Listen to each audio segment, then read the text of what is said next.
नमस्कार, world news service से मैं आलोक शुक्ला एक बार फिर हाजिर हूँ देश दुनिया की खबरों के साथ।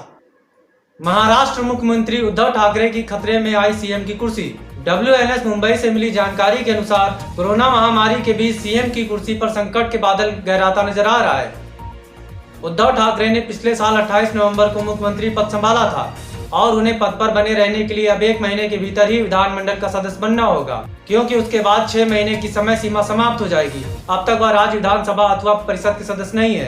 कोरोना वायरस महामारी के कारण सभी चुनाव टाले जाने की वजह से उद्धव ठाकरे चुनाव लड़कर विधायक नहीं बन पाए हैं। ऐसे में सीएम पद पर बने रहने के लिए उन्हें विधायक बनना आवश्यक है।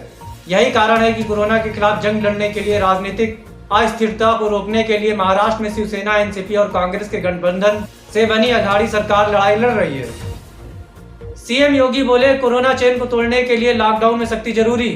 WNS bureau chief Shri DS Mishra ji ने बड़ी जानकारी देते हुए बताया है कि उत्तर प्रदेश के मुख्यमंत्री योगी आदित्यनाथ ने मंगलवार को कहा कि कोरोना संक्रमण की हर चेन को तोड़ने के लिए जरूरी है कि लोग लॉकडाउन का सख्ती से पालन करें और सामाजिक दूरी पर विशेष ध्यान दें। योगी ने लॉकडाउन की समीक्षा बैठक में कहा कि पुलिस के जवान और अधिकारी खुद की सेहत का ध्यान में रखते हुए लॉकडाउन का अक्षरशः पालन कराने के लिए सख्त रवैया अपनाएं। हॉट स्पॉट क्षेत्रों में केवल स्वास्थ्य, सफाई और होम डिलीवरी से जुड़े कर्मचारियों को ही जाने की इजाजत होनी चाहिए और इन सभी क्षेत्रों में सभी घरों को सैनिटाइज करना चाहिए। लॉकडाउन में बांद्रा स्टेशन पर प्रवासी मजदूरों को भड़काकर भीड़ जुटाने वाले विनय दुबे को जमानत, केंद्र सरकार को दी थी चेतावनी।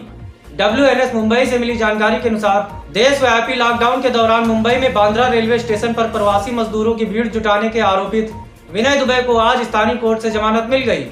बांद्रा की एक अदालत ने मंगलवार को दुबे को 15,000 रुपए के निजी मुचलके पर जमानत दी।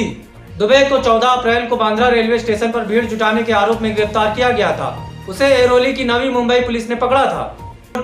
सुप्रीम कोर्ट ने केंद्र से कहा, लॉकडाउन के दौरान अपनाएं एक राष्ट्र एक राशन कार्ड योजना।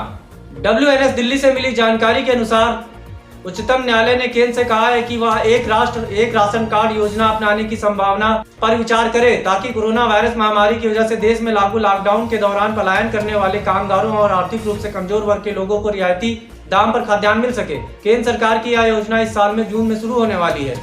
न्यायमूर्ति NV रमन, न्यायमूर्ति संजय किशन कौल और न्यायमूर्ति BR गवई की पीठ में सोमवार को पारित अपने आदेश में कहा, हम केंद्र सरकार को इस समय यह योजना लागू करने की व्यवहारिकता पर विचार करने और परिस्थितियों को ध्यान में रखते हुए उचित निर्णय लेने का निर्देश देते हैं।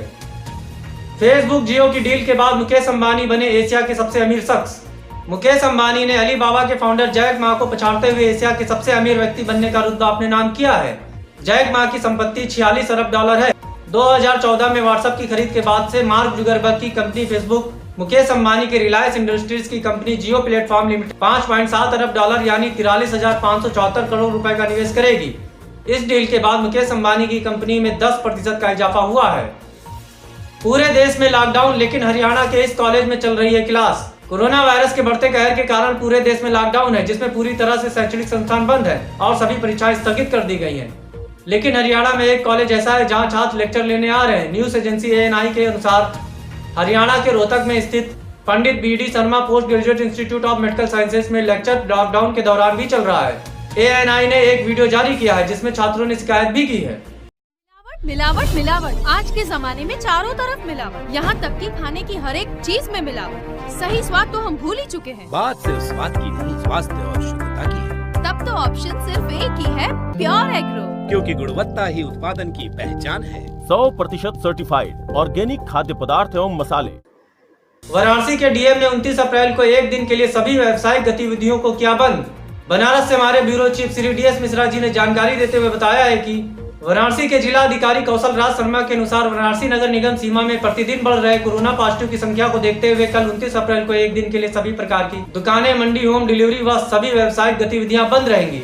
केवल सरकारी कार्य और व्यवस्था में लगे लोग, सामाजिक भोजन के पैकेट देने वाली संस्था, सरकारी और प्राइवेट हॉस्पिटल और दूध की होम डिलीवरी और उनसे जुड़े लोगों का आवागमन ही अनुमन्य होगा। इनके अलावा कल के लिए सभी प्रकार के पास निलंबित रहेंगे। कल के बाद से दुकानें और अन्य गतिविधियां नए प्रकार से खोलने पर निर्णय लिया जा सकता है। यह आदेश केवल वाराणसी नगर निगम सीमा के लिए है। यह निर्णय ग्रामीण क्षेत्रों पर लागू नहीं हो। नगर निगम सीमा में मेडिकल कारणों के अतिरिक्त अन्य किसी भी कारण से घुसना प्रतिबंधित होगा। साथ ही शहर में जो भी बिना मेडिकल इमरजेंसी घर से बाहर निकलेगा उस पर FIR दर्ज करके सख्त कार्रवाई भी की जाएगी। वायरस के नए लक्षणों ने वैज्ञानिकों को किया हैरान। वैश्विक बीमारी कोरोना के लक्षणों को लेकर कई तरह की बातें कही जा रही हैं। कई संक्रमित लोगों में इसका लक्षण का पता नहीं चल रहा है। अमेरिका के टॉप मेडिकल वॉचडॉग ने तेजी से संक्रमित होने वाले नोवल कोरोना वायरस के कुछ नए लक्षणों के बारे में जानकारी दी है। इनमें हल्के लक्षणों से लेकर गंभीर बीमारी तक शामिल है। यह लक्षण वायरस के संपर्क में आने के बाद 2 से 14 दिन के बीच दिखाई दे सकते हैं। नए लक्षणों में ठंड लगना, मांसपेशियों में दर्द, सिर दर्द और किसी भी चीज का स्वाद या स्मेल न महसूस कर पाना शामिल है। आज के समाचारों में बस इतना ही। हम कल फिर हाजिर होंगे कुछ नई खबरों के साथ। तब तक के लिए नमस्कार।